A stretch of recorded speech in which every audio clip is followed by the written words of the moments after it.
Salut, c'est Florent et bienvenue sur le podcast des nouveaux rentiers. Ça fait longtemps, mais aujourd'hui j'ai le plaisir d'accueillir Elliot que j'ai rencontré en Égypte pendant un petit road trip business kitesurf.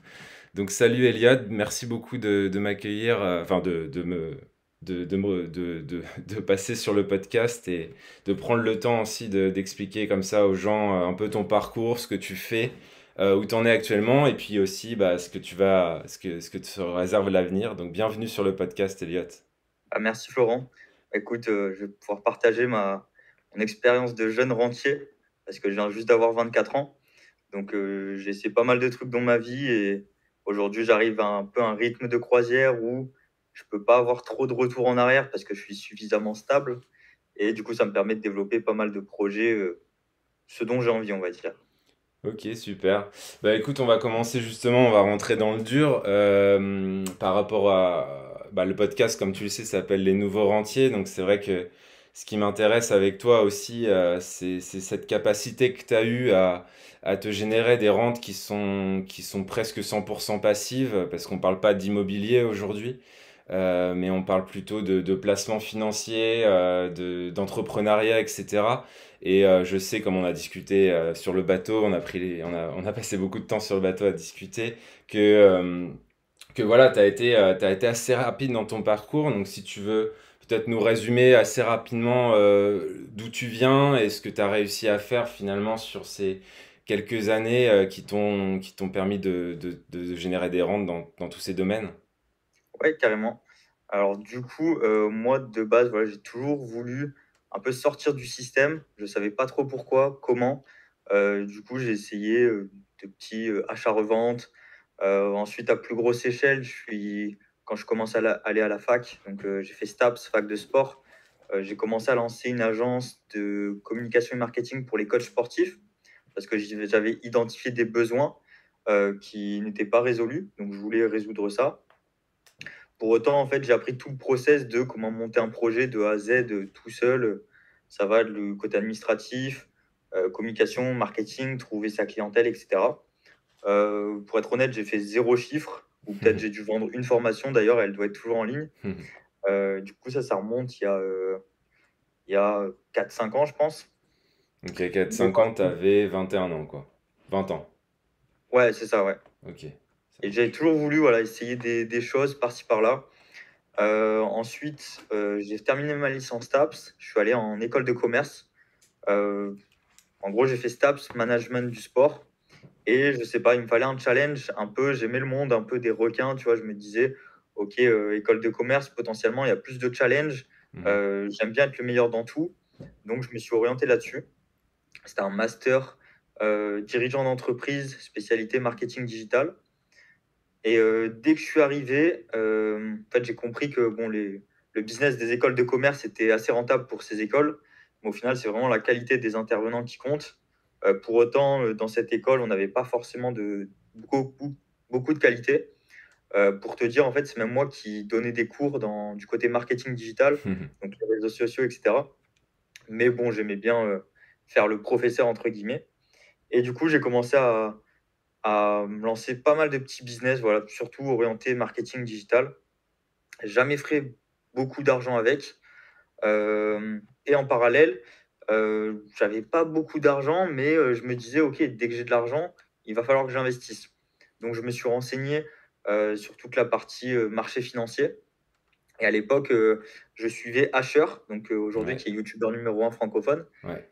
Je le suivais pour les paris sportifs parce qu'en fait, on pariait à l'étranger sur des bookmakers hors argel pour optimiser les rentes, pour optimiser les rentabilités. Et il a commencé à parler des crypto-monnaies. Je m'en rappelle d'une vidéo Ethereum à 8 dollars, faut en acheter. Ouais, c'est fou. Et Ouais. du Aujourd'hui, c'est coup, 1800 $. ouais, c'est ça. Ethereum. Et du coup, en fait, le marché des crypto-monnaies, on s'y intéresse, on oublie un petit peu. 6 mois après, on voit passer quelque chose, on s'y intéresse, on oublie. Et en fait, petit à petit, on monte des steps, des escaliers. Et après, on se dit, OK, je suis tombé dedans et là, on peut plus s'en passer. Donc, on va dire, je suis tombé dedans à peu près quand je suis rentré en école de commerce, même si je m'y intéressais depuis pas mal d'années, depuis mes 16 ans à peu près.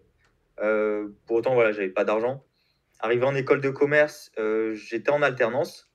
Du coup, j'ai commencé à gagner un petit peu d'argent. Donc, tous les mois, j'épargnais plus de 50% de mes revenus Mhm. parce que j'étais en alternance, j'avais un bon salaire et en plus, je travaillais à côté, distributeur de prospectus, des petits trucs par-ci par-là. Donc, vraiment, voilà, optique de faire beaucoup d'argent. Je ne savais pas pourquoi je voulais beaucoup d'argent, mais j'en voulais. C'était Mhm. peut-être un moyen de me mesurer. Comme j'ai beaucoup de pensées dans ma tête tout le temps, j'ai du mal à quantifier et à me donner des objectifs. Donc, au final, l'objectif financier était quelque chose pour me dire, voilà, tu as un but, c'est atteindre tel chiffre, tel chiffre.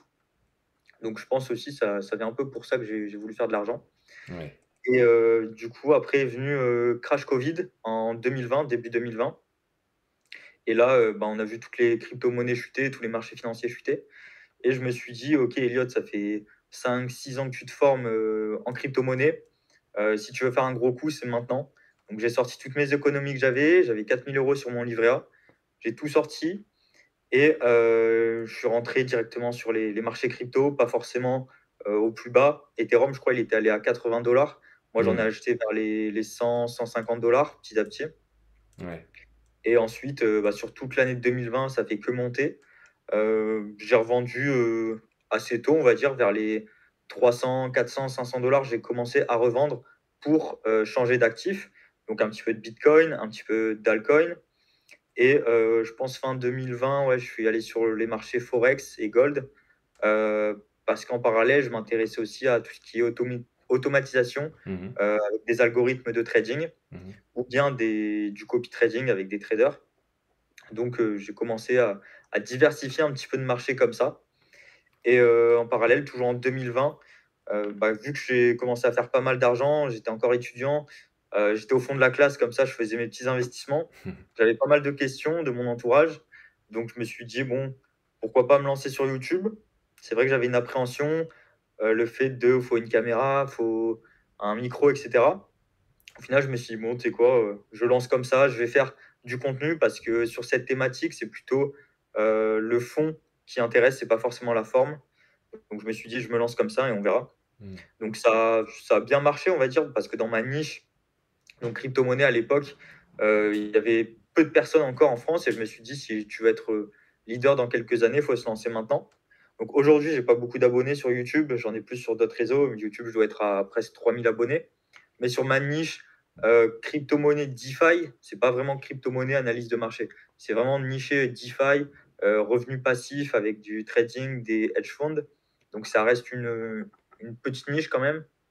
Bah, je suis assez content de la communauté que j'ai.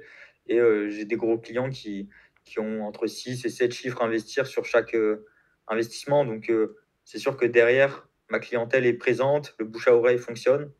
Donc voilà, donc j'ai lancé ma chaîne YouTube et puis je me suis dit je peux en faire du business potentiellement quand j'ai eu de gros investisseurs qui ont commencé à me suivre, donc à proposer des services, tout ce qui est autour de mon branding aujourd'hui, Elliott EPF, ou bien même tout ce que j'ai autour avec des partenariats sur des fonds d'investissement, du copy trading, des choses comme ça. Ouais, multi-investisseur, si je résume un peu ce parcours, en fait, c'est que t'as été très focus au début sur les cryptos, puis quand t'as vu que Ouais, les marchés des cryptos décollaient bien et tout, t'ont généré quand même pas mal de patrimoine, c'est là que tu t'es diversifié et puis que t'as aussi développé tout ce qui est réseaux sociaux, YouTube, Instagram, etc.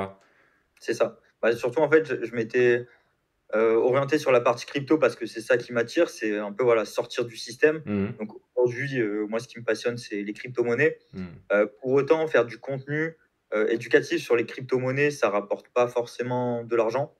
Donc, il faut trouver des choses qu'il y a autour. Donc là, je viens de sortir mon livre. Je peux faire la petite promo qui crée l'argent. Ça Bon, le on va met pas trop flou, un peu flou. ça le met flou. Du coup, là, c'est plutôt orienté éducation financière. Et au final, c'est aussi ce qui me plaît. Autant je fais des choses très expertes, spécifiques sur mon patrimoine, donc de la finance décentralisée. Je vais fournir de la liquidité avec des protocoles, Ledger, etc. C'est assez complexe. Autant ce que j'aime bien enseigner, c'est l'éducation financière, donc partir de rien et comment changer son mindset, changer sa façon de voir les choses et pouvoir sortir du système malgré qu'on n'est pas prédestiné à ça en venant d'une famille classique, quoi. Ouais.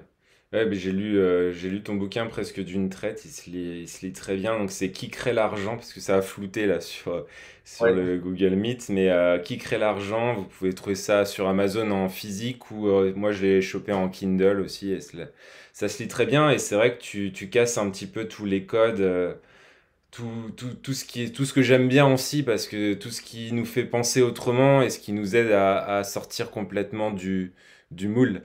Ah, voilà, ouais, qui crée c'est ça. l'argent.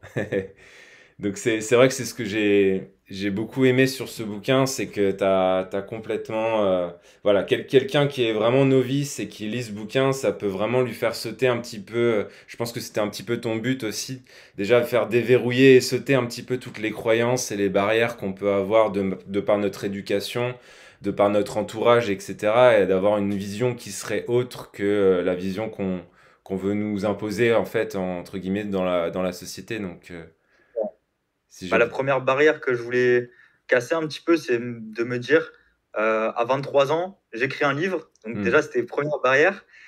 Du coup, je suis fier d'avoir écrit ça. Ouais. Et surtout sur un sujet qui demande pas mal de connaissances. Hmm, hmm.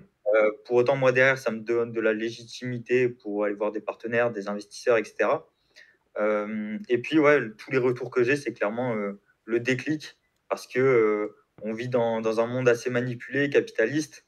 Et autant on peut vivre sans le comprendre très bien. Je dis pas qu'avec mon livre, on va vivre mieux, mais en tout cas, on va comprendre mieux. Et même en comprenant mieux, on va peut-être être un peu dégoûté du fonctionnement de ce monde capitaliste. Pour autant, c'est comme ça que ça fonctionne. Et moi, j'aime me creuser la tête, j'aime savoir le pourquoi du comment. Donc, pour ça que j'ai écrit ce livre. Et derrière, c'est sûr que ça donne le déclic à pas mal de personnes. Ouais, c'est vrai que c'est un peu le biais quand on veut sortir du moule, c'est que effectivement souvent les gens cherchent l'indépendance financière, etc. pour être comme une quête personnelle, mais des fois pour être aussi plus heureux, comme si l'argent crée le bonheur et tout. Bon, ça contribue, on va pas se mentir, mais quelqu'un qui serait dépressif sans argent le serait surtout, probablement aussi avec de l'argent, parce que l'argent amplifie la personnalité et du coup, c'est vrai que ça nous éveille, ça nous sort de notre moule, mais après à nous aussi d'avoir les reins solides et d'être prêts aussi à ce qui nous attend, parce qu'effectivement, il y a plein de gens qui se révoltent contre le capitalisme ou autre, mais la réalité, c'est que le monde fonctionne comme ça aujourd'hui. Donc, soit on l'intègre et on utilise ce fonctionnement-là pour nous aussi nous créer de l'argent, soit on le refuse totalement, mais dans ces cas-là, ben, on va avoir beaucoup plus de mal à créer de l'argent, quoi. Oui, carrément. Donc ouais, c'est vraiment ce que j'ai bien aimé et puis ben, tu passes aussi en revue toutes les classes d'actifs, tout ce qu'on peut faire aussi avec de l'argent pour commencer. Il y a plusieurs phrases que tu lises aussi qui font un petit peu, bah, qui créent des déclics du genre, bah, il y en a une que j'ai retenue là, c'est si tu as une voiture, vends-la et place l'argent, parce qu'en fait l'argent que tu as placé en vendant ta voiture va peut-être te générer plus que ton crédit actuel. Donc C'est c'est vrai ça, que ouais. c'est le genre de manipulation en fait auquel on penserait pas du tout, mais avec le savoir et les connaissances que tu as aujourd'hui, bah, c'est sûr que tu vois les placements et l'argent de manière complètement différente et ça Ouais. permet bah, d'améliorer son patrimoine sur le long terme, quoi. Regardant par la fenêtre, combien tu vois de passer de voitures qui coûtent plus de 50 000 euros. Donc, soit elles sont achetées cash, ou bien soit elles sont achetées à leasing. Hmm. Mais tu prends cet argent, tu les investis, bah, y a rien à voir. Sur le long terme, tu es 100 fois plus gagnant. Ton cash, il est encore là, ça te génère des rentes. Et pourtant, il y a tellement de personnes qui se mettent des crédits, des choses comme ça pour de la consommation. Et en plus, derrière, c'est du paraître. Et encore, je le vois de plus en plus, comme je me suis expatrié de la France il y a bientôt un an. Maintenant, je suis en Estonie. Donc moi, j'étais dans le sud de la France, à Cannes. Donc tout ce qui est bling bling, on aime montrer, etc. Et en Estonie, c'est moins ça. Bah, t'as pas de boutique de luxe ou autre. Donc en fait, déjà, tout ce qui est vêtements, t'as pas de tentation. Hmm. Et en fait, si ton environnement, il te montre qu'il faut du luxe, qu'il faut montrer que tu as de l'argent, etc., tu vas vouloir faire pareil. Et ça, c'est le cerveau humain. En Estonie, t'as pas de tentation à vouloir te montrer, etc., puisque déjà, il fait plus froid. Donc, l'hiver, tu mets ta grosse doudoune et t'en as qu'une seule. Ouais, c'est clair. Mais derrière, ouais, t'as pas. T'as pas, je veux montrer une grosse montre, je veux montrer que je vais au restaurant tout le temps, etc. Donc, juste en changeant d'environnement, donc moi, je suis parti de la France, en fait, tu vis autrement. Donc, en fait, moi, je réduis mes dépenses et j'augmente mes revenus en Estonie. Donc, au final, c'est comme ça qu'on s'enrichit en, cha- pardon, en changeant tes habitudes et ton écosystème, ton environnement. Ouais. Ouais, ça c'est clair. Et ouais, non mais je suis totalement d'accord avec tout ça. Et du coup, c'est vrai que. Et du coup, tu conseilles l'Estonie comme pays ben, pour ceux qui sont un peu nomades digital, qui souhaitent éventuellement s'expatrier, c'est quelque chose que tu recommanderais? Alors, pour les nomades digitaux, clairement oui. Parce qu'en fait, le gros avantage en Estonie, c'est que tu as pas de conditions à rester X jours sur le territoire. La seule condition, c'est en gros, tu dois pas faire plus de temps en France qu'en Estonie. Mhm. Donc, en exemple, tu peux faire 3 mois en Estonie, 3 mois en France et 6 mois où tu veux ailleurs. Mhm. C'est souvent la France qui pose le problème. Euh, Après, voilà, quand tu t'expatries, c'est d'une part fiscalité, il faut que tu checkes un petit peu. Donc, en Estonie, en gros, tu es à 20% sur ton capital en perso, sur les profits. Et en société, tu n'as pas d'impôt sur les sociétés. Donc, en fait, tu peux tout réinvestir. Donc, tu arrives à être à 0% en société. Et derrière, il faut regarder aussi le climat qui est très important. Parce que tu regardes, par exemple, à Dubaï, tu es quasiment à 0%. Mais le climat est différent. Il fait trop chaud à Dubaï. En Estonie, il fait peut-être trop froid. J'avais fait une petite vidéo comparative en mode Estonie. Tu as du coup Tallinn, la capitale. Sur Tallinn, là, moi, je suis dans le centre. La plus grande tour, c'est là où il y a tous les Français. On doit être une trentaine dans cette tour. Le Et tour en gros, d'expat. ouais, c'est ça. Il y a l'aéroport, il est à 15 minutes en voiture. Tu as la mer, c'est à 5 minutes. Tu as les parcs nationaux, ils sont à 30 minutes en voiture. En fait, tu as tout à côté et tu fais vraiment tout à pied. L'année dernière, j'avais commencé à prendre une voiture en leasing, Porsche Macan GTS. Mhm. C'est pour kiffer un petit peu. Au final, je me suis vite rendu compte que ça servait à rien. Ouais, parce que Du tu coup, je l'ai n'utilises pas rendu. la voiture. Ouais, et puis l'essence, rouler sur la neige et tout, c'était pas forcément un kiff. Enfin, en tout cas, les dépenses enfin, le bonheur ne justifiait pas cette dépense-là. Mhm. Et surtout que maintenant, je fais tout à pied, je suis dans le centre, je suis tellement mieux. Et bah, comparé à Dubaï, en fait, Dubaï, c'est tellement grand que tu vas aller au restaurant, faut que tu prévois au moins 1 heure avant pour prendre ta voiture, te garer, etc. Donc, c'est des modes de vie différents. Moi, l'Estonie me convient plus, c'est plus convivial, les mentalités sont plus cool, il y a moins de touristes. À Dubaï, en fait, tu as soit des ultra riches, soit des personnes qui montrent, enfin, qui veulent montrer qu'ils ont de l'argent, Mhm. souvent des touristes français, par exemple, ou autres. Ouais, je suis à Dubaï. Ouais. Derrière, tu n'as pas forcément d'authenticité, même si moi j'adore Dubaï parce que ça me permet de voir des gros buildings et de me dire, ok, enfin, potentiellement il y a des grandes choses à faire. Quand tu arrives à Dubaï, tu es tout le temps le plus petit, tellement il y a des bigs. Mais voilà, en Estonie aujourd'hui, c'est ce qui me convient le plus. Donc pour les nomades digitaux, pour moi, oui, c'est un très bon endroit, surtout si vous voulez bouger souvent, quoi.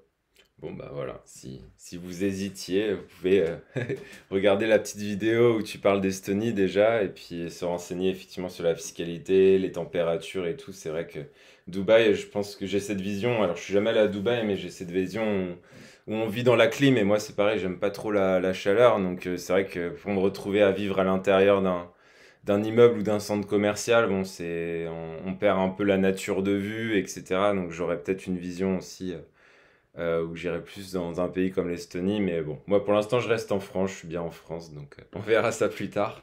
Ouais. Si je reviens un peu sur ton parcours, donc tu as commencé la crypto en quelle année du coup? Si on veut remettre un petit. L'investissement crypto en fin 2019, quand Fin j'étais de. en alternance, que je gagnais un petit peu d'argent. Oui, donc c'est là où tu as commencé. Ensuite, après en 2020, à commencer à casser ton livret A et puis faire all-in sur le marché Ouais, crypto. Et c'est c'est vrai que ça. du coup, c'était un très bon timing et ça t'a rendu. Enfin, ça t'a fortement augmenté ton patrimoine, j'imagine, à l'heure d'aujourd'hui. Bah, même pour parler chiffres, parce que j'ai toujours été assez transparent avec ma communauté, j'ai fait une vidéo où j'explique mon parcours, comment j'ai atteint 100 000 dollars de capital à 22 ans du coup. Mhm. Donc ouais, c'était ouais, l'année 2020. Donc début 2020, du coup, je devais être à 4 000 euros, voilà, 4 5 000 euros. Et fin 2020, j'étais à 100 000 euros, Mhm. même peut-être un peu plus, 120 000. Et, euh, et après, sur du coup, 2020, 2021, ouais, je suis monté à 7 chiffres, à plus de 7 chiffres. Et après, du coup, correction, là, depuis décembre 2021. Donc là, pas mal de pertes latentes, on va dire, mais bon, c'est quand même des pertes sur capital. Donc voilà, on essaye de récupérer ça. J'ai quand même quelques liquidités que je vais réinjecter sur le marché sur les 6 prochains mois, Mhm. tranquillement, parce que je pense qu'aujourd'hui, les marchés financiers globaux, va y avoir un long timing pour qu'ils reprennent. Donc Mhm. pas besoin de se presser. Et puis on va accumuler tranquillement pour attendre la prochaine imprimante à billets. Oui, c'est ça, c'est que les personnes en général, effectivement, bah, vont entendre par exemple ton histoire et vont se dire, bah c'est bon, je fais la même chose, je fais all-in, Elliot l'a fait, donc je fais all-in là aujourd'hui ou au début de l'année par exemple, mais c'est souvent, les débutants investissent souvent à la fin des cycles et du coup se prennent que le retour de bâton et n'arrivent Ah, pas à créer de la richesse, mais c'est vrai qu'il faut faire attention à ça. C'est vrai que le marché, là, il y a aussi quand même une histoire de timing. C'est quelqu'un qui a investi au début de l'année. Bon, clairement, je ne sais pas sur quel actif il a pu faire de l'argent en termes d'actifs financiers, je veux dire, sans faire du trading ou autre, à part l'or peut-être. le dollar, Oui, ou le dollar avec la baisse du dollar face à l'euro, effectivement. ouais, Mais c'est vrai que là, le marché a été très tendu ce début d'année. Donc, là, enfin, ce que je voulais souligner, c'est le mot que tu as utilisé, c'est la patience. Et c'est vrai que dans les marchés financiers, il faut aussi savoir être patient et accumuler du cash quand il faut le faire, comme en ce moment, pour rentrer massivement quand le marché nous donne des signes de rebond. Ce qui est encore un peu prématuré, même s'il y a eu un petit rebond, là on enregistre fin août. Il y a eu un rebond en juillet, mais là on a l'impression que ça repart. C'était un rebond pour mieux repartir à la baisse, donc on va voir un petit peu ce qui se passe début septembre, quoi. Et peut-être que d'ici la fin de l'année, on aura peut-être un petit retour positif, mais pour l'instant, c'est vrai que cette année, c'était un petit peu compliqué. et pour ouais, rebondir à ce que tu disais, vraiment faire du cash, moi, du coup, pendant toutes mes études, et d'ailleurs, ouais, petit aparté, je suis arrivé à 2 mois de la fin de mon master, et en fait, j'avais mes business qui tournaient, et du coup, j'ai décidé de ne pas rendre mon dossier, et pourtant, j'avais d'excellentes notes, Hmm. mais de ne pas rendre mon dossier, de me dire, bon, ok, Elliot, tu n'as pas de retour en arrière, si tu n'as pas de diplôme, tu es obligé d'entreprendre, tu es obligé de t'expatrier, de tenter des choses. Et du coup, bah, j'ai pas mon master, mais bah, aujourd'hui, j'en suis où j'en suis, donc aucun problème là-dessus. Ouais, Et quand j'étais étudiant, je devais gagner entre, du coup, j'étais en alternance, en master, donc ça payait pas trop mal. Plus les jobs à côté, je devais être à peut-être 1300, 1400 euros par mois. J'avais mes charges avec l'appartement, du 700 euros par mois à peu près, plus nourriture, etc. En gros, j'arrivais à investir entre 300 et 400 euros par mois en étant étudiant. Sans aide, j'avais juste les APL. Et du coup, j'étais vraiment en mode militaire. Enfin, je mangeais ce qu'il me fallait, donc des pâtes, légumes, viande, c'est tout. Mais pas forcément d'excès. C'est vrai que je sortais peu et pas forcément tout le temps aller au resto, faire des choses payantes, etc. Pour autant, ça exclut un petit peu de la société, donc la pression sociale est difficile à gérer suivant votre tempérament. Mais au final, ça a très bien payé. Et ensuite, j'ai dépensé pas mal, du coup, ouais, fin 2021, parce que je faisais des mois à plus de 6 chiffres de gains sur les marchés financiers. C'était vraiment incroyable. Pour autant, je maîtrisais quand même mes dépenses, mais voilà, je pouvais lâcher du 5, 6, 7 000 euros par mois hmm, sans problème. Ça restait des sommes ridicules par rapport à ce que je gagnais sur un mois. hmm, Mais du coup, là, aujourd'hui, qu'on passe limite en phase de récession, en fait, j'ai réduit mes dépenses au minimum, minimum. Vraiment, genre nourriture et tout. Bon, ça tombe bien, j'ai un programme musculation en même temps, transformation, donc c'est un peu millimétré. hmm. Donc mes dépenses sont bien encadrées. Là, mon loyer, je paye ce qu'il faut.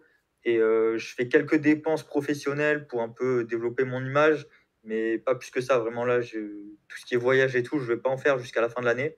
C'est vraiment le but, c'est faire un maximum de cash, garder ce cash et prendre des positions intelligentes pour encaisser sur 2, 3, 4, 5 ans, voire plus. Parce que c'est vraiment dans des phases de marché comme ça où il va falloir accumuler intelligemment pour faire des gros multiples sur le long terme. comme au crash Covid 2020. Donc certes, le timing était excellent pour moi, mais en fait, ouais, j'ai accumulé de l'Ethereum à 100 $. Et bah, fallait être patient sur un an, il est monté à peut-être x10, sur 2 ans, il est monté à x50, etc. Donc c'est vraiment construire des positions long terme avec des bons points d'entrée et profiter de ça plus tard, quoi. Moi, dans ma tête, ça a toujours été chaque euro que j'investis, en fait, il va se transformer en 2, 3, 4, 5 euros, voire 10 euros dans quelques années. Donc, en fait, je me disais, OK, Netflix à 15 euros, bah, potentiellement, en fait, les 15 euros par mois, c'est 150 euros par mois que j'aurais pu économiser ou investir en plus. Et Ouais. j'ai toujours raisonné de cette façon. Et là, du coup, dans des phases de marché compliquées, bah, je raisonne de nouveau de cette façon. Ça ne me dérange pas parce que j'arrive à être un petit peu militaire sur mon lifestyle. Donc voilà. Ouais, bah, ce que tu soulignes, c'est cette capacité. Alors déjà, c'est que comme tu viens d'un milieu normal, modeste, bah, tu sais ce que c'est de gagner, enfin, la valeur de l'argent. Donc Ouais, tu sais aussi jauger ça. Et c'est vrai que quand on a tendance à gagner plus, c'est pour ça enfin, ça, c'est un peu la base, mais les gens qui gagnent plus d'argent, en général, vont en dépenser plus et seront pas forcément plus riches. Toi, tu as réussi avec un tout petit revenu mensuel finalement à générer déjà une capacité d'épargne qui était énorme comparée à ce que tu gagnais tous les mois parce que tu savais te restreindre et pas céder à la tentation, ce qui est extrêmement dur, surtout qu'à l'époque tu devais avoir 20 ans. Donc à 20 ans, en général, on pense qu'à sortir, faire la fête et claquer son salaire à la fin du mois, quoi. Donc c'est ouais. vrai que tu as été assez précoce aussi dans ce domaine-là par rapport à ça. Et justement, ce qui m'intéresse, c'est qu'est-ce qui t'a donné envie. Il y a un élément, parce que souvent il y a des éléments, mais peut-être que toi, il n'y en a pas, ça arrive aussi. Il y a quelque chose qui s'est passé dans ta vie, peut-être, si tu veux nous partager ou pas, hein, t'es pas obligé, mais quelque chose qui s'est passé qui t'a fait switcher comme ça dans cette approche de je veux faire de l'argent, je veux économiser, je veux améliorer ma vie, tout ça. Il y a quelque chose qui a généré toute cette envie. Je pense pas forcément un gros déclencheur, mais je te prends un exemple, des fois j'y repense. Au collège, je faisais des serbacanes et je les revendais, genre pour 1 ou 2 euros. Donc pour te dire, en fait, cette fibre entrepreneuriale, bah, en fait, dès le collège, ça le faisait un peu. Hem, Après lycée, pareil, je faisais avec des briquets, des choses comme ça, jamais de trucs, illégaux. Ouais. Mais après j'ai switché sur, les business en ligne. Hem Et c'est vrai que quand je me rappelle plus quand, peut-être au lycée, je commençais à regarder des vidéos du style Théophile Hélier ou des entrepreneurs comme ça en ligne qui faisaient de l'argent. Je regardais, mais j'avais pas forcément l'optique de faire du business en ligne. C'était surtout le mindset que j'aimais, un peu cette façon raisonnée, un peu militaire. Aujourd'hui, c'est un peu moins, mais avant, on avait, l'entrepreneur, il se lève à 6 heures, il prend sa Hmm. douche froide et cetera. Hmm. Aujourd'hui, on a plutôt des parodies de ça que, tu dois prendre soin de ton corps, donc te reposer, tu travailles quand tu es productif et cetera, pas t'imposer forcément de routine. Mais du coup, ouais, à force de me former sur la partie mindset, je pense que ça s'est développé un petit peu tout seul. Et ouais, gros déclencheur, je pense, ça a été quand j'ai commencé à travailler dans le salariat. Bah, à 16 ans, j'ai passé mon BAFA, donc pour travailler en centre de loisirs. Et bon, je gagnais un petit peu d'argent, c'était pas mal. Mais surtout quand j'ai fait un mois complet, en fait, je me suis rendu compte que j'avais besoin d'un stimuli cérébral.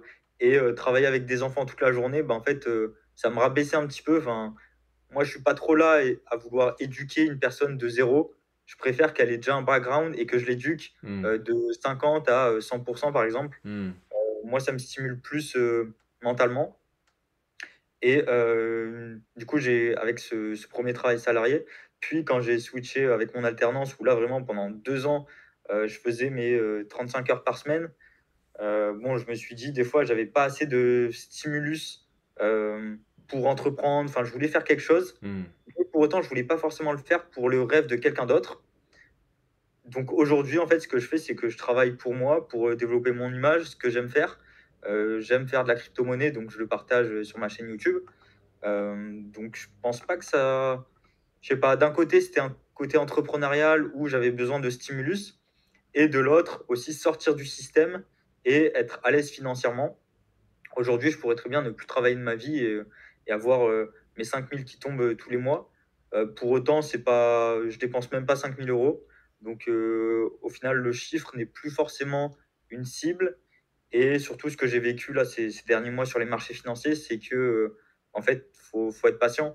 Beaucoup de personnes se mettent la pression pour atteindre le million. Au final, quand tu passes de 800 000 à 1,2 million, il n'y a rien qui change dans ta vie. Hmm. C'est toujours la même. Donc, faut pas se mettre une pression sur le chiffre du million.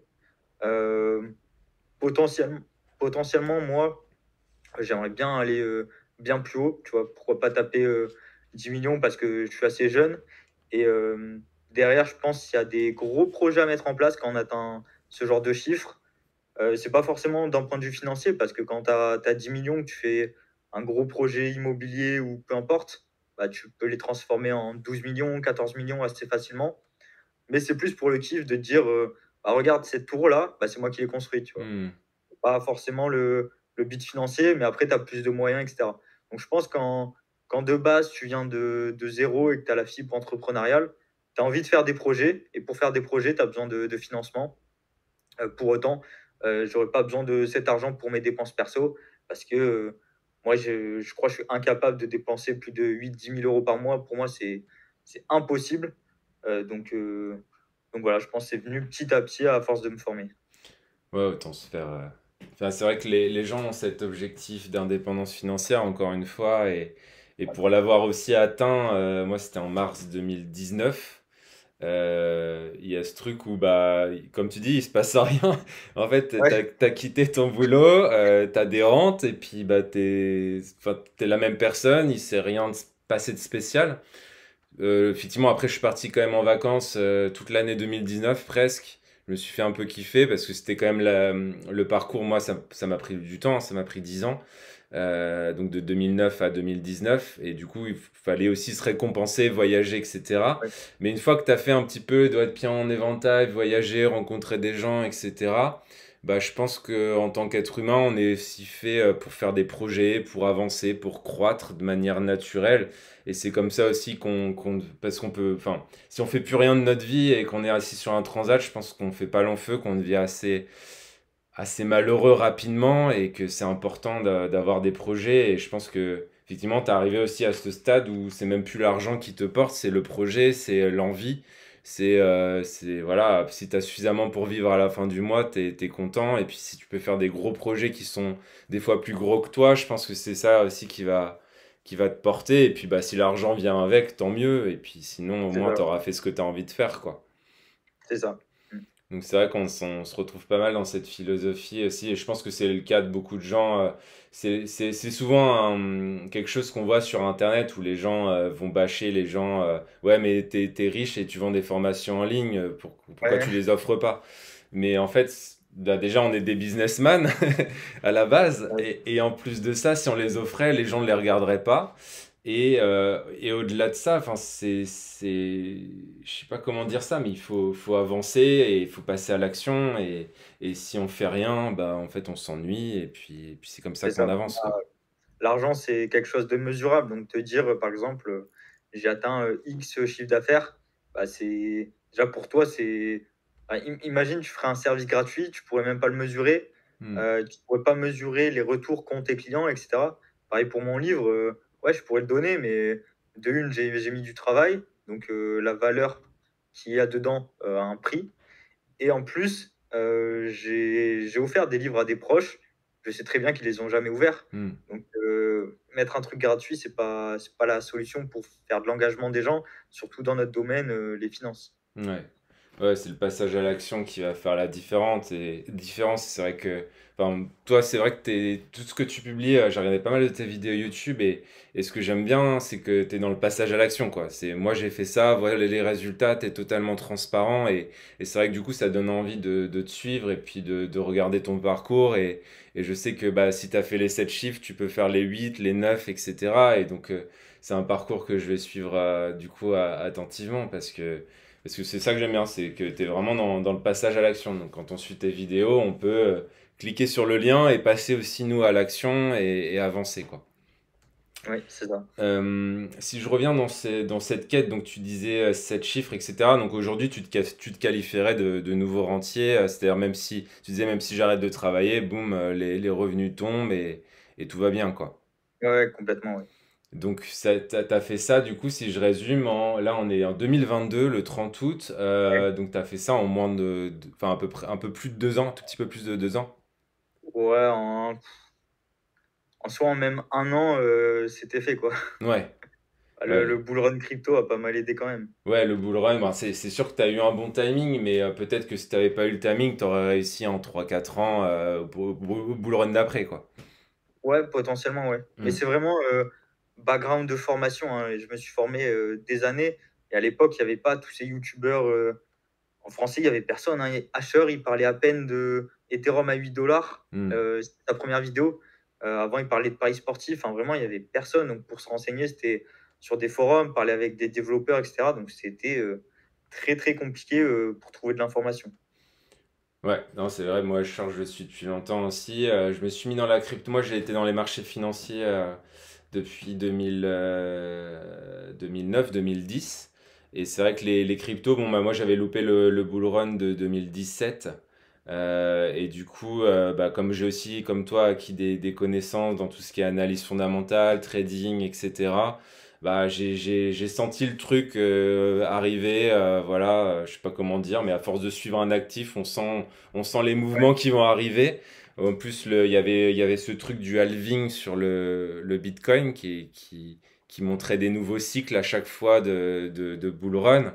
Donc c'est vrai que moi aussi j'ai choisi ce timing comme ça. Et puis bah du coup quand on fait ça, on fait assez rapidement, assez simplement entre x8 et x15 quoi, de manière ouais, assez facile. Et après ce qui est dur, c'est d'avoir une vraie stratégie et de garder cet argent, parce que c'est bien de l'accumuler, mais aussi il faut avoir une stratégie plus long terme c'est ça. qui va nous permettre de conserver notre richesse, quoi. Bah, d'ailleurs, là, je suis en train de me former sur la thématique Stay Wealthy. Mhm. Donc, quand tu acquiers un certain niveau de patrimoine, bah, en fait, comment tu gères tes dépenses? Est-ce que tu as une poche investissement? Est-ce que tu as une poche cash que tu dépenses sur un an? Ou alors, est-ce que tu te sors un salaire tous les mois, etc. Donc, toutes ces thématiques-là sont des nouveaux modes de vie qu'on n'a jamais entendu parler. Mhm. Nos parents, ils ont un salaire tous les mois, ils ont peut-être un crédit, etc. Nous, enfin moi, en tant que plutôt nomade, du coup, j'ai mon patrimoine avec des rentes, mais derrière, comment je fais pour le dépenser et comment je fais pour avoir un portefeuille long terme, un portefeuille plus court terme, etc. Donc, toutes ces thématiques-là sont nouvelles pour moi. Donc, je suis en train de me former là-dessus. Bah ouais, ouais, je pense que c'est important une fois que tu as généré quand même beaucoup de patrimoine, c'est que faut se enfin, ça va t'apporter par la diversification, etc. Tu vas pouvoir de toute façon assez facilement rester riche, quoi. Stay wealthy, quitte à baisser un petit peu des rendements sur certaines classes d'actifs, parce que c'est vrai que les cryptos, bah, on peut prendre 40% ou perdre 40% en un mois. Donc c'est un peu l'ascenseur émotionnel et quand on commence à avoir des gros montants, bah je sais pas si on a 1 million, 40% c'est 400 000 balles quoi. Donc si on voit notre portefeuille fluctuer de 400 000 euros en un mois, bah, je pense que c'est un peu ce que tu as vécu finalement au début de l'année. Il faut avoir les reins solides pour pas tomber en dépression ou autre quoi. Donc c'est vrai qu'il y a d'autres mécanismes. Donc c'est de toute façon c'est un peu les thématiques que j'aborde aussi sur le podcast et moi, je l'ai approché avec la bourse où finalement on n'a pas le choix parce qu'on a du recul sur la bourse. On sait, voilà, on sait ce une grosse crise peut générer en termes de drawdown, de perte max, etc. Donc et puis on a beaucoup plus de recul que le marché crypto aussi pour prendre des bonnes décisions. Le marché crypto est quand même plus naissant, mais pour moi, la crypto, ça reste un bon vecteur d'enrichissement, ça reste un bon vecteur de multiplication de richesse aussi. Après, moi, je suis un peu plus bon père de famille, mais on n'a pas le même âge non plus, donc ça va dépendre aussi de l'âge qu'on a, des objectifs de temps, des objectifs de rendement, de notre notion au risque, etc. Je pense que c'est tout ça qui nous aide à bâtir aussi notre stratégie d'investissement, quoi.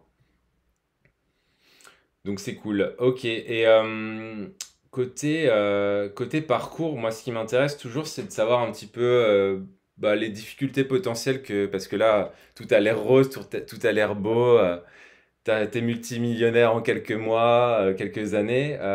Quelle a été ta plus grosse difficulté à ton avis?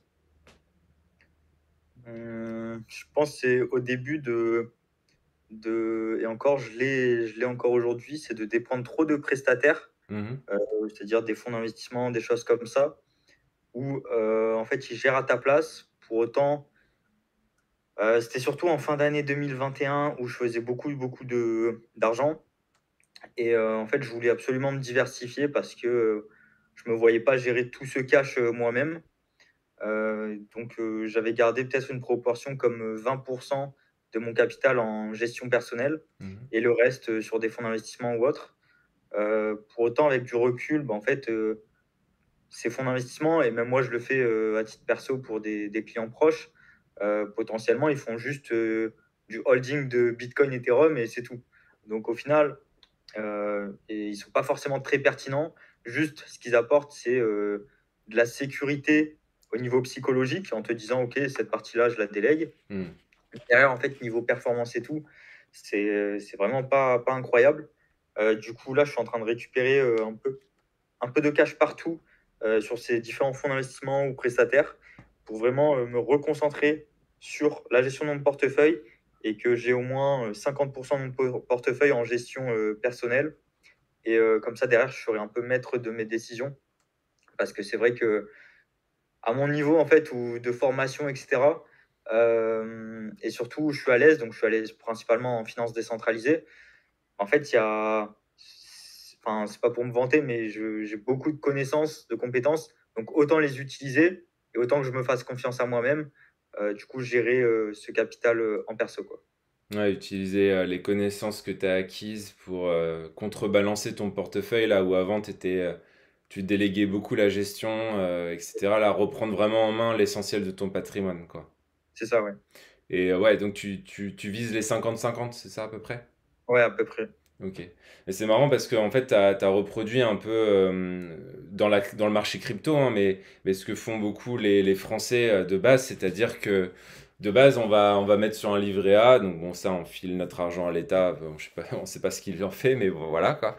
Ensuite, on va voir notre banquier, on ouvre une assurance vie, et puis bah là, on refile notre argent à l'État, puisque les fonds en euros, c'est de la dette d'État, donc c'est comme si on refilait notre argent, et c'est vrai qu'on a cette capacité aussi à beaucoup déléguer. Alors toi, c'était à plus haut niveau parce que tu étais dans la crypto, mais enfin, les Français en général vont avoir tendance à déléguer cette partie-là.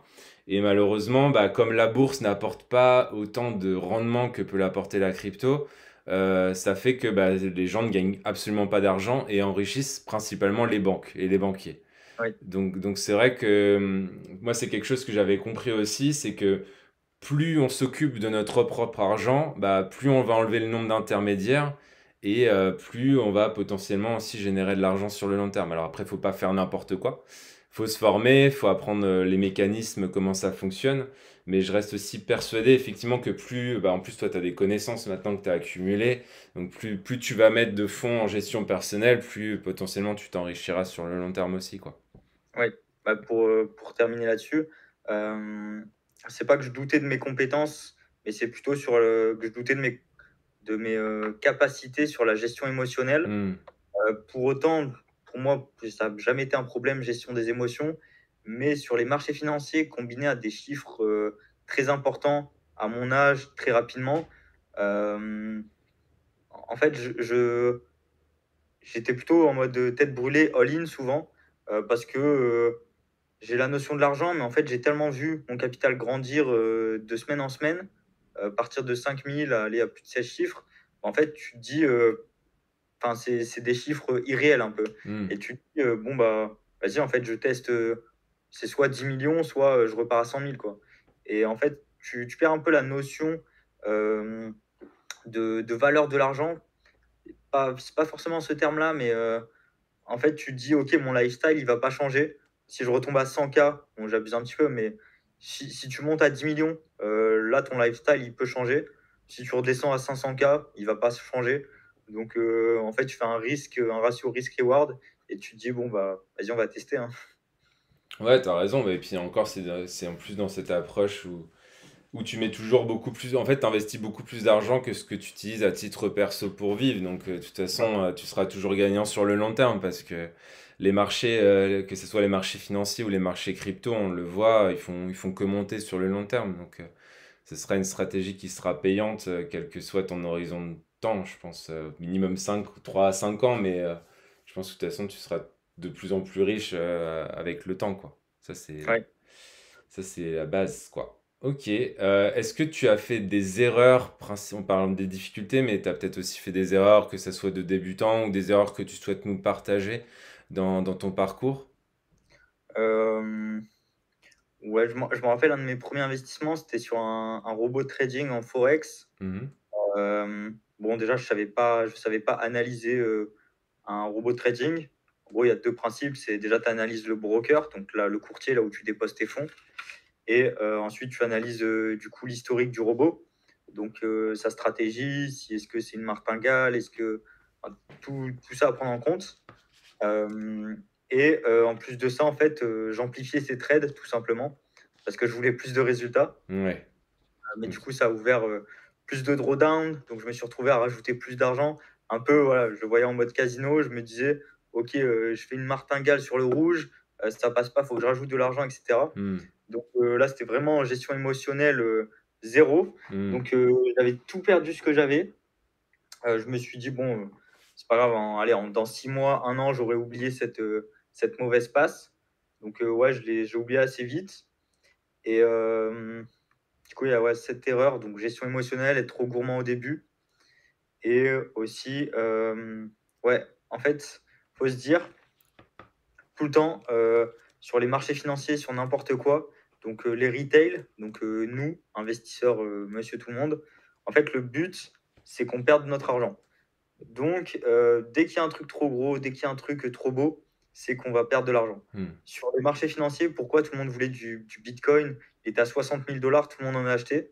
Bah, en fait, c'est parce que l'engouement, les médias, etc., BFM TV, ils parlaient du Bitcoin quand il était à 60 000 $. Hmm. Une fois qu'il est descendu à 20 000 $, bah, ils font une petite annonce, ah, Bitcoin, vous avez perdu de l'argent, c'est bien fait pour vous, Hmm. et ils n'en parlent plus. Hmm. Pour autant, l'actif est le même. Pour autant, la technologie n'a pas changé.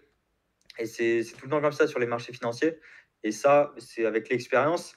Et encore, moi, sur les marchés financiers, j'ai pas tant d'expérience que ça. Mais quand on vit des cycles, quand on voit les cycles du S&P 500, des choses comme ça, en fait, on acquiert une maturité sur les marchés. Et ça, pour l'acquérir, bah, faut le vivre. Et pour le vivre, faut engager du patrimoine dessus pour vraiment être engagé dedans.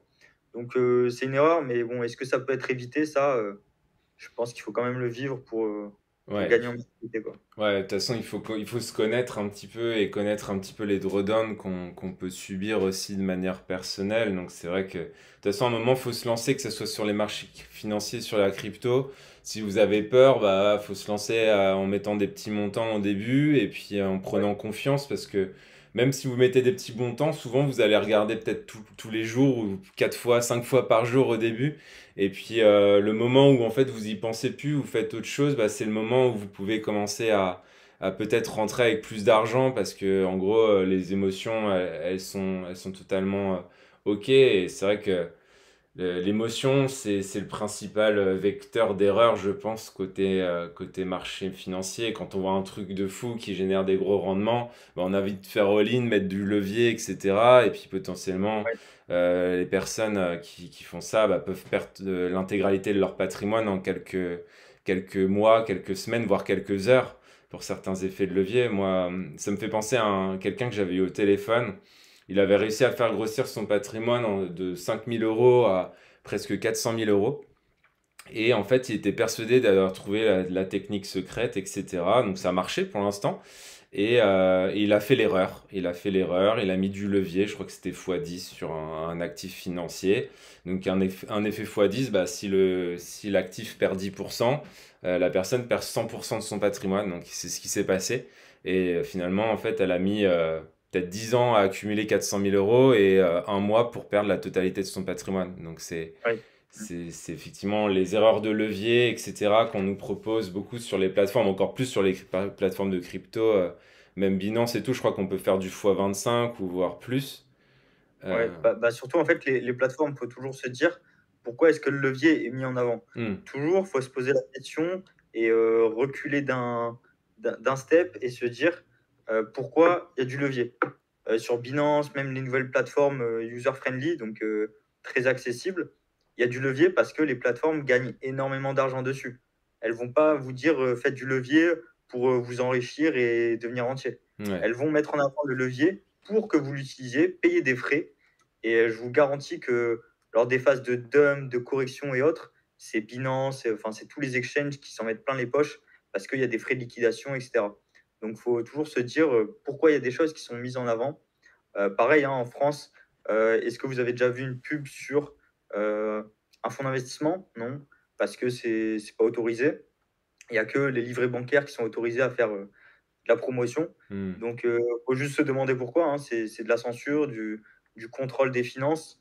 Et ils ont raison, hein. Si j'étais à leur place, je ferais pareil. ouais, J'autoriserais que la pub sur mes produits, c'est normal. hmm. Mais voilà, faut toujours prendre du recul et se dire pourquoi ça s'est mis en avant, pourquoi il y en a qui vendent du rêve avec du trading à levier, etc. Faut se poser la question. Des fois, faut juste vérifier sur le long terme et pas vérifier juste avec la confiance d'une personne parce que la confiance d'une personne derrière un écran, c'est facile, à faire miroiter des choses, quoi. Ouais, et puis bah, on a cet avantage par rapport à nos parents, nos grands-parents, d'avoir un outil qui s'appelle Internet et où on peut tout vérifier, tout lire. On n'a jamais eu autant d'informations, donc faut l'utiliser aussi. Des fois, faut pas être assisté et attendre que ça nous tombe tout cuit voilà, sur la table, mais enfin, investir du temps, investir dans ses connaissances, regarder ce qui se passe sur Internet, regarder ce qui se passe sur YouTube. Éventuellement apprendre l'anglais, je pense que ça peut aussi ouvrir beaucoup de portes parce qu'en France, on est toujours un petit peu en retard sur plein de choses. Et dès que vous ouvrez à l'anglais aux États-Unis ou d'autres pays, vous apprenez aussi beaucoup de choses qui sont limitées sur le marché français, quoi. Donc ça, c'est vrai que c'est aussi un vecteur de connaissances qui est limité. Je pense qu'on n'a pas assez, même si on était rentier, on n'a pas assez de temps pour consommer l'intégralité des connaissances qu'on peut retrouver gratuitement sur Internet, Ouais, quoi. même j'avais vu une vidéo où en gros, il disait, si tu ne parles pas anglais, tu te coupes à plus de 99 de la culture, étrangère Hmm. parce que, tous les étrangers en Estonie, ils sont bilingues anglais alors qu'ils ont leur langue estonienne. Ils ont l'estonien, le russe et l'anglais et ils sont tous bilingues anglais. Hmm. Il y a que les Français qui ont du mal, donc c'est Bah, peut-être l'éducation ou autre, mais bon. heureusement, c'est en train de changer quand même. Je pense qu'il y a plus de. Enfin, en tout cas, il y a plus de gens de notre génération, enfin, de la mienne et de la tienne, qu'on... qui parlent anglais que nos parents ou nos grands-parents, Ouais, quoi. Donc, c'est en train de changer. Mais c'est vrai que si vous écoutez ce podcast et que vous n'avez pas encore appris l'anglais, bah, va falloir vous lancer parce que ça apporte beaucoup de choses aussi. Donc voilà. On a parlé un peu des erreurs, des difficultés. Moi, j'ai une idée de la réponse, mais la plus grande qualité, tu penses qu'on peut avoir quand on a cette quête d'être un nouveau rentier, de cette quête d'indépendance financière, etc. Euh, Qu'est-ce que tu en penses? pour moi, il y a dans les 3 étapes, c'est se former, pas trop, parce que si on se forme trop, on passe jamais à l'action. Hmm. Donc se former, passer à l'action directement et ensuite, bien sûr qu'il y aura des erreurs, mais être patient surtout sur le long terme. Donc se former, pendant que vous vous formez, vous testez des choses parce qu'il y en a trop qui prennent des dizaines de formations et autres et qui n'essayent jamais. Et du coup, si tu n'essaies pas, en fait, tu ne connais pas ton profil d'investisseur, tu ne connais pas ta personne. Donc au final, ça sera, tu peux pas. Même moi, des fois, on me demande c'est quoi ton portefeuille crypto. Ça sert strictement à rien parce que aujourd'hui, je sais pas, j'ai une crypto-monnaie, sauf que je suis à x50 dessus. Donc, en fait, moi, sur cette crypto-monnaie, si j'ai un drawdown de moins 90%, limite, je suis encore en bénéfice. Alors que si la personne veut copier mon portefeuille, bah, c'est pas intéressant parce que moi, je suis déjà à x50 dessus. Hmm. Donc, c'est, voilà, se connaître pour euh, connaître ce qu'on veut, ses envies, sa vision, etc. Et surtout, être patient sur le long terme. Et ça, je dis surtout pour moi parce que voilà, j'ai fait beaucoup d'argent en 1 an, 2 ans. Et en fait, il me reste toute la vie pour en faire aussi. Donc, faut pas que je me mette trop de pression non plus. j'ai réussi à en faire, j'ai des compétences pour, donc sur le long terme, ça devrait bien se passer. Ouais, patience, connaissance et passage à l'action, je pense que c'est les principales qualités, effectivement. Ça, enfin, je sais pas si tu as regardé cette série, mais en ce moment, je regarde Better Call Saul. Ok, non. C'est dérivé de Breaking Bad, du monde de Breaking Bad. C'est l'avocat un peu bizarre de Breaking Bad. Et il a une grande qualité, il s'appelle Jimmy dans la série, c'est qu'il passe tout le temps à l'action. C'est le mec qui s'arrête jamais. Il teste, il fait. Et c'est le genre de gars où on se dit, ben, en fait, il sera jamais dans la merde parce qu'en fait, il va pas attendre sur un siège que l'argent arrive ou autre. Il va tout le temps passer à l'action. Il va faire certes beaucoup d'erreurs. Il va aussi se mettre. On a aussi beaucoup peur du regard des autres. Et du coup, ça nous fige aussi des fois quelque part en fonction de notre milieu social ou de notre entourage. Et je pense qu'il faut un moment juste arrêter de. Bah, si vous voulez pas faire comme votre famille, comme votre entourage et pas avoir les mêmes résultats que la moyenne des gens, bah, il faut faire des choses qui changent, qui sont différentes de la moyenne des gens. Et le passage à l'action, et la persévérance aussi dans ce passage à l'action, c'est une des clés, je pense, effectivement, de l'indépendance financière, quoi. Ouais, carrément. D'ailleurs, je ferai peut-être un podcast sur Better Call Saul, du coup. Qu'est-ce que tu ferais si tu repartais de zéro aujourd'hui? Parce que du coup, tu as eu cette chance, entre guillemets. Parce que c'est pas que de la chance, je vais pas résumer ça à la chance, mais tu as eu ce timing du bull run. Aujourd'hui, on n'est pas du tout dans un timing de bull run, ou peut-être à venir. Qu'est-ce que tu ferais aujourd'hui si tu repartais de zéro avec tes 4 000 € et on repartait vraiment comme il y a 2 ans? Alors, ça dépend si j'ai les connaissances ou pas. Ouais. Si j'ai pas forcément de connaissances, ou en tout cas, si, imagine, tu te réveilles dans 100 ans, et dans 100 ans, tu arrives, c'est un monde nouveau, Hmm. bah, faut que tu te formes, donc investir sur toi-même pour te former et trouver le moyen de faire de l'argent. Il y a toujours des moyens, c'est juste des questions de timing, hein.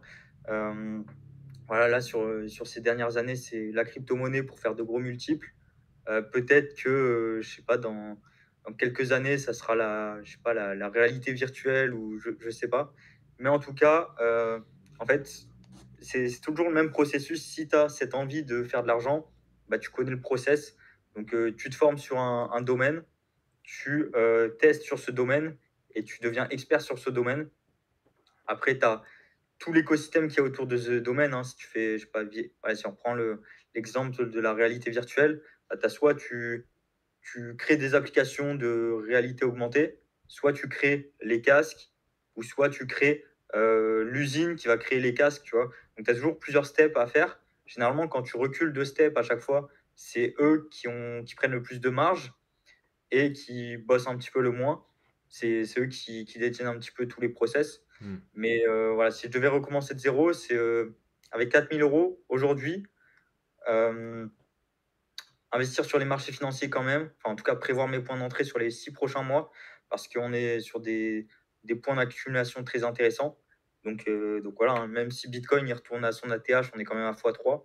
Hmm. Et trouver le moyen de faire de l'argent, des business en ligne. Je pense qu'il y a beaucoup, beaucoup de choses à faire, surtout dans le domaine marketing, communication, réseaux sociaux. C'est aujourd'hui qu'il faut se former pour être un expert demain. Ouais, bah, c'est des secteurs, je pense que, enfin, ça, c'est intéressant ce que tu dis parce que c'est aller là où il y a de la croissance en fait. Ouais, c'est ça. Si t'as plus de chances de t'enrichir si tu vas vers les métiers de la tech, des réseaux sociaux que de construire des lignes de chemin de fer, quoi. Enfin, Ouais, c'est clair, quoi. Enfin, il suffit de regarder aussi. Petite astuce, tu regardes le top, rien que le Nasdaq 100 aux États-Unis, tu regardes les sociétés qu'il y a dans les 100 premières sociétés du Nasdaq ou du S&P 500 en bourse et tu vois ce qui drive le monde aujourd'hui et tu essaies de faire des business qui sont en rapport ou en lien direct ou indirect avec ces boîtes-là, quoi. ouais, carrément. Ouais. Donc ça, c'est clair. Ok, et du coup là, c'est indépendant de repartir de zéro, mais alors ma question était à 20 000 €, mais alors 20 000 €, ça dépend de nos concepts, mais bon, si on admet que tu n'as plus grand-chose et que je te file 20 000 €, qu'est-ce que Ouais. t'en fais? Est-ce que tu investis dans un business? Est-ce que tu les places? Qu'est-ce que t'en ferais? Alors déjà, je réduis vraiment, si c'était aujourd'hui, je réduis mes dépenses au minimum. Donc, s'il faut que j'aille m'installer en Russie ou je sais pas où pour payer 100 € par mois, j'y vais. Hmm. Après, voilà, moi, j'ai un mental un peu militaire et ça me dérange pas de focus vraiment, travailler quelques années pour profiter le reste de ma vie. Ouais. Donc, ouais, vraiment limiter à fond les dépenses. 20 000 €, je pense, c'est prendre peut-être, allez, 5 000 € pour lancer un business en ligne. Euh, Moi, j'en ai lancé des dizaines, donc je connais le process, hein. C'est, en gros, tu élabores ton produit, ton service de qualité. Tu fais un site internet, tu montes les réseaux sociaux, tu fais de la communication, de la publicité, et derrière, ça tourne. Après, bien sûr, il faut choisir son industrie qui est intéressante parce que, je prends un autre exemple, si dans la restauration, soit tu ouvres un restaurant classique, soit tu ouvres une pizzeria et tu vas être 10 fois plus rentable. Hmm. Donc, au final, le service fourni est le même, mais l'industrie n'est pas la même et tu vas faire plus d'argent. Donc, analysez bien l'industrie pour faire un max d'argent et avec le reste des 15 000 €, marché financier à fond. Et avec le cash que je vais générer avec la société, pareil, réinvestir sur les marchés financiers à fond parce que là, et je pense que tu en parles aussi, mais sur les 6 prochains mois, la prochaine année, il y a d'énormes opportunités qui potentiellement ne seront pas présentes avant des décennies. Hmm. Donc là, c'est clairement sur la prochaine année, c'est les meilleures opportunités pour faire des gros coups sur les marchés financiers. Donc faire un maximum de cash, c'est vraiment l'obligation aujourd'hui, quoi. Ok, ouais, intéressant. Ouais, c'est vrai que là, on parle de gros cycles économiques et c'est vrai que bon, là, il y a eu la crise du Covid, mais qui était pas vraiment une crise économique. Donc tout le monde attend la prochaine grosse crise. Est-ce que ça va être cette année? C'est vrai que les marchés ont déjà perdu presque plus de 30%. Donc on rentre dans la norme de la crise. Après, ça peut être plus, ça peut être moins, et on va voir ce que ça va nous donner. Mais en tout cas, quand le marché perd 30%, c'est des excellents points d'entrée par définition, ne serait-ce que par Ouais. définition. Et après, si vous n'êtes pas sûr et que vous ne savez pas exactement timer, etc., bah, vous prenez votre somme, vous la divisez en 6, en 10, et puis vous rentrez comme ça, on appelle ça le DCA, pour ceux qui connaissent, et vous rentrez comme ça tranquillement sur le marché, vous ne vous prenez pas la tête, et sur les 3 à 5 ans, vous ferez des merveilles rien qu'en faisant ça, quoi. Donc c'est Ouais. vrai, c'est intéressant aussi. Dernier point, on a beaucoup parlé de crypto, mais du coup, il y a beaucoup de gens qui hésitent encore, je pense, je le vois dans mes clients, et je pense que ça dépend aussi des générations peut-être, mais il y a beaucoup de gens encore qui hésitent à rentrer dans ce monde des cryptos, ne serait-ce à acquérir des connaissances dans ce monde-là. Quelle est ta vision aujourd'hui de la crypto, de la technologie, du marché, et qu'est-ce que tu en tires de tout ça? Est-ce que c'est toujours un domaine, j'imagine que oui, mais est-ce que c'est toujours un domaine qui t'intéresse, qui est intéressant, qui va perdurer dans le temps? Voilà, quelle serait un petit peu ta vision de ce marché crypto aujourd'hui? Déjà pour revenir sur, crise du Covid, 2020, pour moi c'était, du coup 2019, mais c'était vraiment crash financier 2020. C'était vraiment le timing où on allait savoir si, la crypto-monnaie, ça allait tenir sur le long terme ou pas. Hmm. Au final, ça a tenu, ça a bien rebondi et cetera. Donc ça veut dire que les acteurs, au final, sont présents. Pour autant, on a des acteurs institutionnels aujourd'hui, on a des grosses sociétés qui ont du capital en bitcoin, ou des grosses qui tradent dedans. Mais il n'y a pas encore vraiment il n'y a pas encore les bigs, il n'y a pas encore les gouvernements, il n'y a pas encore des grosses banques qui ont des capitaux dedans et qui les gardent sur le long terme. Et quand ça arrivera, ça sera un petit peu trop tard pour faire de gros profits. Mais pour autant, ça stabilisera un petit peu les marchés crypto. Hmm. Parce que là, on parlerait de plusieurs dizaines, de centaines de milliards qui arriveraient sur les marchés. Euh, c'est sûr qu'ils y iront, mais c'est une question de timing parce qu'en fait, ces gros acteurs ne peuvent pas rentrer sur un marché crypto avec une faible capitalisation. Parce que s'ils rentraient aujourd'hui, le Bitcoin, peut-être il irait aux 300 000 $ immédiatement. Hmm. C'est des problèmes de liquidité. Donc, en fait, ils rentreront quand le marché sera déjà plus mature. Et c'est juste une question de timing, de maturité. Ça peut très bien mettre 5, ça peut très bien mettre 10 ans. Je pense pas plus, hein, je pense voilà, 5, 6 ans peut-être. Mais quand le marché crypto sera déjà beaucoup plus gros en termes de capitalisation, là, les gros acteurs rentreront et là, du coup, ça fera exploser le marché pour les retail. Donc, ça sera très intéressant de prendre profit parce qu'après, le marché risque de se stabiliser, en tout Hmm. cas de ne pas avoir des gros x10 et divisé par 10 aussi derrière. Après, voilà, petit tip sur le long terme, vraiment rester sur Bitcoin, éventuellement Ethereum, mais il suffit de regarder le top 10 des crypto-monnaies d'il y a 3 ans. Il n'a rien à voir avec le top 10 d'aujourd'hui, Hmm. tout simplement parce que les technologies en crypto-monnaie évoluent tellement vite que les nouveaux projets arrivent. Potentiellement, dans un an, on aura le top 3 des crypto-monnaies sera potentiellement Bitcoin, Ethereum, mais on aura peut-être une nouvelle crypto-monnaie qui n'a rien à voir parce qu'elle apporte une nouvelle technologie. Hmm. Donc en fait, tous les altcoins, tout le reste des crypto-monnaies, c'est malheureux, mais c'est la réalité. Il faut y aller pour du court terme. Je dis court terme, ça peut être 6 mois, un an. Prendre ses profits et retourner sur Bitcoin, Ethereum, c'est indispensable parce que les projets évoluent trop rapidement pour rester sur plusieurs années. Donc, clairement, le but, c'est vraiment Bitcoin, Ethereum long terme. Après, voilà, sur le fondamental, Bitcoin, Ethereum, je vais pas m'étaler, mais Bitcoin, il y aura seulement 21 millions de Bitcoin dans toute la vie, dans l'entièreté du Bitcoin. Dites-vous bien que je crois que j'avais comparé le nombre de millionnaires qu'il y avait. Attends, je regarde rapidement le nombre millionnaire monde. On est sur. Ah non, attends. Tac.